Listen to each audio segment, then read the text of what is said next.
All right, welcome back into Live Now. I'm Austin Westfall. We continue to look at some of the damage seen in cities around Israel. The United States is working to evacuate U.S. citizens wishing to leave Israel by arranging flights and cruise ship departures. That's according to U.S. Ambassador Mike Huckabee. He posted it on X earlier today. Fears are mounting of further military escalation between Iran and Israel, and a government plane evacuated a number of diplomats and family members who had asked to leave the country on Wednesday. But the U.S. government, they're not the only entity focused on evacuating Americans. Project Dynamo, a nonprofit, is working on it too. They have boots on the ground in Israel, Jordan, and the island of Cyprus. James Judge is with Project Dynamo. He's in Cyprus. The team has been there for several days. You've been there for about a day yourself. What do people need to know about your efforts out there? Oh, first of all, thank you so much for having me on.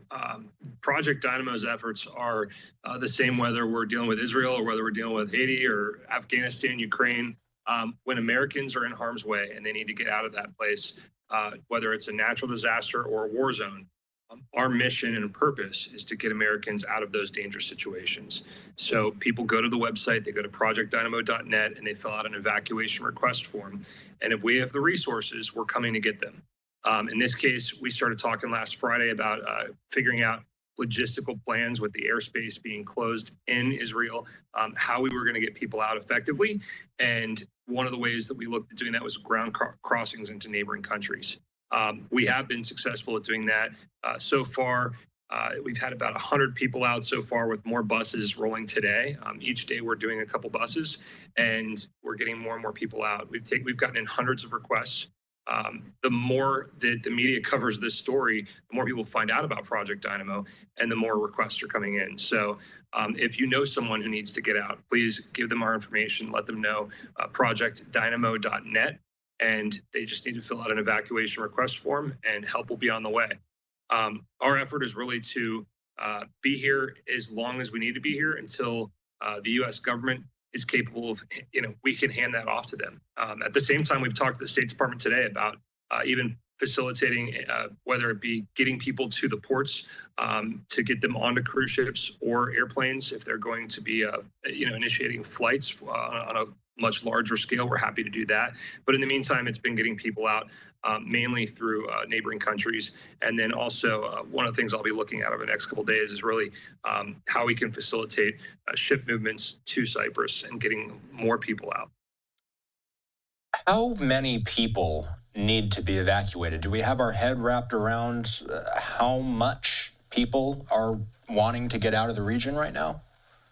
Just us, and this doesn't include, from what I've heard, the number is thousands on the State Department step registration. We've encouraged people to register there as well. But just on our end, we've received hundreds of requests, and that's, limited because we can only get the information out there as much as the media will let us, right? So opportunities like this allow us to let people know that, hey, we are a veteran-led nonprofit organization. Our mission is to come rescue Americans. We're donor funded, and we will come get you if you're in harm's way. But like I said, we've had hundreds of requests on our end alone. And from what I've heard, the State Department, they have received thousands of requests. I know Israel just moved a cruise ship of what are known as birthright citizens that come over and they visit the nation of Israel.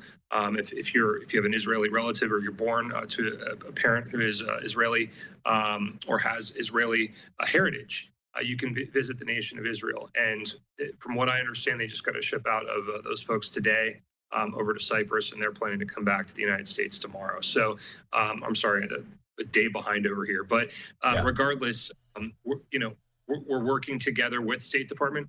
And if they need our help, we'll be happy to do that. But in the meantime, while they're trying to figure out the plans that they have, we're already moving people out. And you're going to see people every single day trickling back into the United States. We've got it was at the airport with some folks who are flying into Miami this morning. So, it's truly awesome to see these people that were experiencing rocket attacks, and they were, held up in the shelters across Israel. And, there are shelters all over Israel. And when you're in the shelter, it's relatively safe. But the fear that you could hear in their voices, and the gratitude once that they were safely across the border, is really something that is, it's why we do it. All of us served in the military before. We love our country. We believe that if you have a blue passport and it says "We the People" on it, that you're entitled to come home if you get jammed up somewhere in the world. And like I said, whether it's a country like Israel or Afghanistan or Ukraine, or whether it's domestically with Hurricane Ian, Hurricane Helene, and Milton, we had operators on the ground helping to evacuate folks out of North Carolina and Southwest Florida. So we operate truly globally, and anyone who wants to help, we would encourage them to do so. The only thing that really restricts us from being able to do evacuations is funding. Sadly, money is a finite resource, and we don't have all the money in the world. So the more money that people are able to contribute to Project Dynamo, that money will be used to get Americans out of harm's way. You asked or you touched on something that I wanted to ask about, which is the idea of living in Israel, really being in any of these areas. If you're in Jordan, by the way, you're in the area where a lot of these missiles are flying directly over the top of. So you talk about the fear factor and all of this. Tell me what life is like. I know you yourself have just gotten there within the past 24 hours or so. What stories have you heard from the team and from those who are living there about what it's like to live in an area where we hear these red alerts going off so frequently? Well, just the people that we've spoken to, a lot of them, they say it's relatively normal. It's something that they live with every single day. So it is relatively normal until, Iran starts penetrating the Iron Dome. And when things like that happen, I think it certainly shakes up even the people that are most commonly going about their normal daily lives. They're a little shooken up by it. It's interesting, too, who you will see that is more stressed out when you're dealing with people that need to be evacuated or rescued. Sometimes, you'll deal with, I could tell you a personal story in Ukraine. We had, an elderly woman that didn't matter that the Russians were shelling. She wanted to stay because she had her garden. And then you'll see, big buff guys that that are a little bit more scared than the sweet elderly lady, But at the end of the day, everybody handles these stressful situations differently.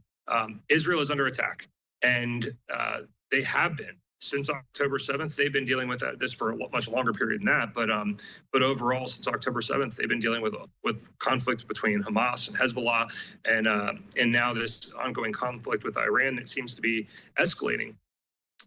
It's certainly something that I think people are more fearful than usual, and you're seeing that with the U.S. State Department announcing that they're going to start evacuating people. With the tensions raising, it's making even some of the people that wouldn't normally be scared a little bit more fearful about getting out and the urgency to get out. What's the process like getting people back? So currently, and again, we're limited purely by funding. Currently, we are getting people out of Israel to a safe neighboring country, and then helping them to coordinate flights back to the United States. In the past, we worked with Governor DeSantis' office, and we actually arranged full planefuls of Americans to fly out of Tel Aviv. If that sort of funding comes back in, we'd be happy to do that again. It really is limited by funds. In Afghanistan, we were able to charter full planes and get people out because the demand was there. Currently, where funding is, we're limited. We're able to do a couple buses a day, and it's also logistically challenging. It takes time to cross the border. It takes time to get people across the border and safely across the border, and then to the hotel or to the airport where we're going to safely keep them until they can fly out. But we're exploring other options. Like I said, right now I'm in Cyprus, exploring the option potentially getting ships of people from Israel to the island of Cyprus, and then if the money is there, we will charter planes and bring people to the United States. But currently, it's been a little bit more effective for them to fly back to their respective cities directly from here. But in a perfect world, we would love to fly them back to whether it be Tampa, Miami, New York. We've done that in the past, and we'd be happy to do that again. It really just boils down to funding. I know this isn't the portion of the population that you're working with, but do you find that there is a significant portion of Americans who don't want to leave Israel? There are people in every situation that don't want to leave. Like I said, the woman before who didn't want to leave her garden, that's a prime example. People sometimes have cats, or dogs, and we have evacuated hundreds of animals. That's one thing that we are happy to do, is get people and their animals to safety. We won't leave their furry friends behind. Just in Southwest Florida, we saved 300, 400 animals, from parrots to lemurs to dogs and cats. It was wild down there. We were doing boat rescues. Had an operation called Noah's Ark, but people have various reasons for not wanting to leave, and some of them think that this may be over soon, and it very well could be if Iran comes back to the negotiating table and decides that they want to change their rhetoric. That could change. But in the past, Iran hasn't exactly shown that they're credible and trustworthy. And whether we should listen to them at the negotiating table is another thing that, luckily, that's way above my pay grade. And the president has a job that I would certainly not want at this point in time. But whether people want to leave or not, we are here for them. If they decide they want to leave, we would request that anybody who wants to leave sign up immediately at projectdynamo.net. Also register with the U.S. State Department STEP program. Either whether it's Dynamo, whether it's the State Department, or whether it's another entity, there are people out there who want to help and who want to help get you to safety. So if you're a loved one, let the loved one know. If you're in harm's way, it doesn't have to be Israel either. If it is a dangerous place in the world, we just conducted a rescue of a Christian missionary from Haiti and his family just a couple weeks ago, and that was a dangerous area where the neighborhood surrounding him had a lot of gang activity, and there was some murders that had taken place, and it really had gotten unsafe for him. So we flew in with a helicopter and extracted him and brought him and his family back to Miami safely, and then back to Houston. So we will go anywhere when Americans are in harm's way, and we will do everything that we can to safely get them back home. James Judge is with Project Dynamo, joining us in the early morning hours over there in Cyprus. We thank you for your time. We'll be checking in soon. Thank you, Austin.